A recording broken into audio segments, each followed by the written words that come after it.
Hello, gorgeous.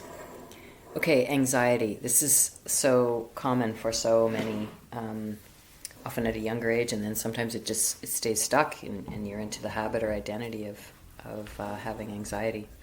I was very anxious in my 20s, mostly because I was in a new environment. I noticed that I went into anxiety. Like I was scared to use my voice in college and didn't want to speak up, felt super uncomfortable in social groups, this sort of thing.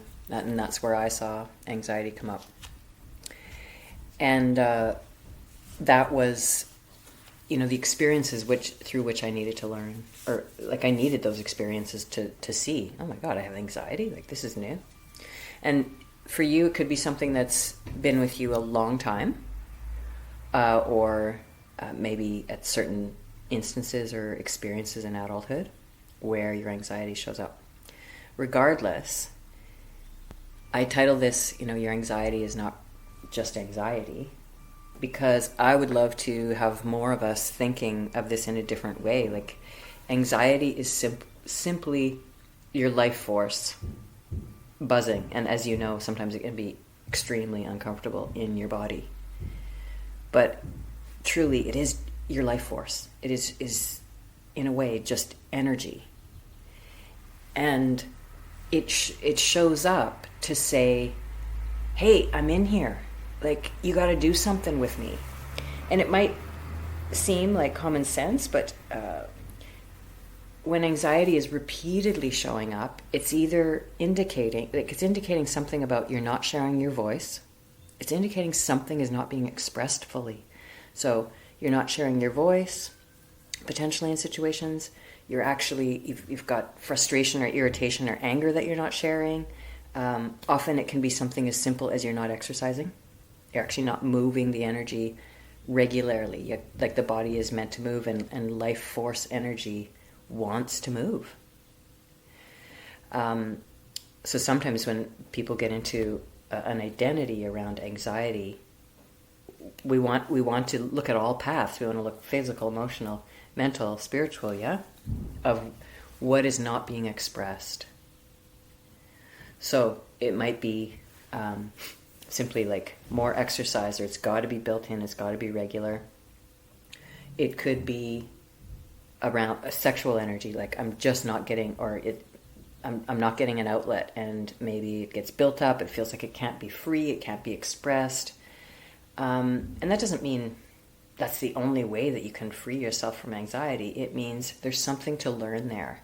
Is there a way that I'm not expressing myself or my sexual energy with my partner? Or conversely, in my workplace or in my relationship or with my family? Is there a way that I'm not being real, being true to myself, expressing myself or my voice authentically, like fully my truth? And I say anxiety is not just anxiety because that's one thing to understand, that it's life force and it just longs to be for expression. It's seeking expression. The other thing is that it's a portal through which you know yourself. Like you have to bump up against experiences to see that. You know that the truth of who you are is not anxiety, and you absolutely don't have to live with that for the rest of your life. You bump up against something, there it is again. Maybe you have anxiousness about your partner. Maybe, why are they not doing this? What should I do? How can I fix it? Da, da, da, da.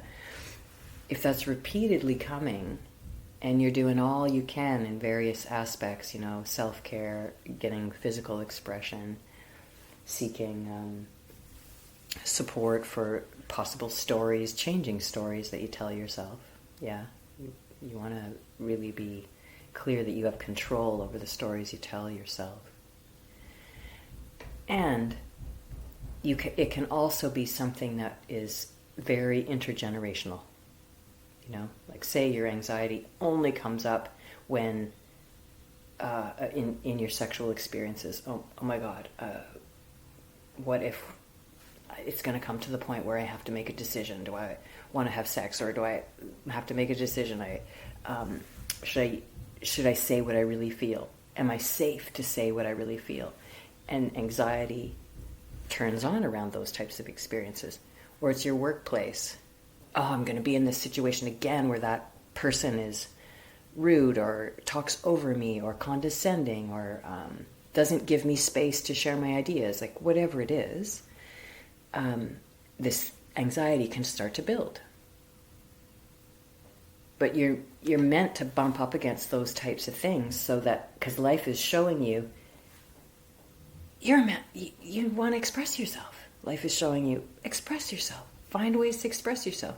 If you need help, to build up the courage for those situations, to understand more about your body, to understand more about your emotions or your thoughts and stories around your self-concept and what you're capable of, then it's your responsibility to seek out that help. How this is the thing, is it often takes quite strong situations for us as human beings. It's so hilarious that we're like this. For us as human beings to seek help.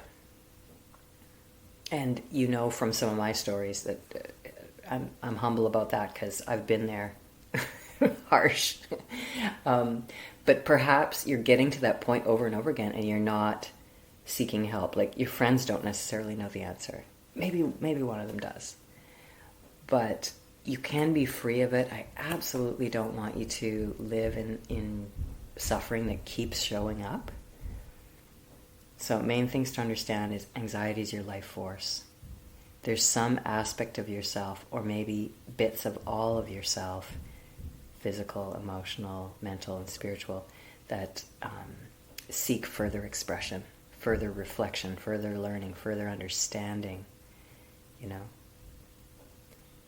The anxiety is a portal through which you are coming to know yourself. And sometimes you clearly need to change a behavior. Like, anxiety also comes from being very low on certain B vitamins.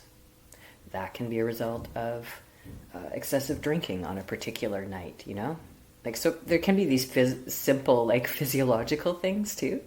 But if it's consistent, if it's chronic, then you got to look at all angles. You absolutely have to. And it doesn't necessarily need to take long. And that's what I want you to really take from this. If you need medication to get a boost of change, fine, then that's what you need to do. 'Cause that's the best thing that doctors know what to do, other than they might tell you to meditate or something. But that's not the answer. Like, it can absolutely help with, a sense of, oh my God, I can get on with my life, or at least now I can face certain things. So if that's necessary, that's necessary. You need to listen to your own intuition and heart around that. And that won't be a long-term solution. If you really want to look at the cause and remove the cause, like pull out the root, then there's going to have to be other investigation. And that's what I'm best at. So if you're ever at that point where you're like, I'm so done, I'm not getting the answers I want, that's what I'm here for, is reading the energetic imprint, really looking at cause and looking at where to focus, because there's so many options of what you can do. You will need a holistic perspective for sure. And I just want you to feel like you can find ways, you can solve this. Like, your life energy, your life force is meant to be fully, like, expressed and free. So anxiety is not a problem. It is a portal through which to know yourself, to learn more. And it is absolutely your beautiful, divine, sacred life force. It's just getting stuck somewhere. So we want to figure out how and where it's getting stuck, why, So bless you on that path, however it's happening. I pray that you're seeking out what you may need. You're not, like, just diagnosing yourself from the internet. And look into your heart, and do be willing to seek out the support that you may need, and look at it from that beautiful holistic perspective, because we're complex beings. We're amazing. We have many aspects to our humanity. And I hope you'll be absolutely free of it. Absolutely free. That it so rarely shows up in your life, and you begin to feel more and more, just confident that you can handle whatever shows up. and you know how to deal with it when anxiety comes. You understand it and you know how to deal with it. This would be my hopes and intention for you. Mwah. Thank you for listening, my friend. Leave me any comments or ask me any question. I would love to respond.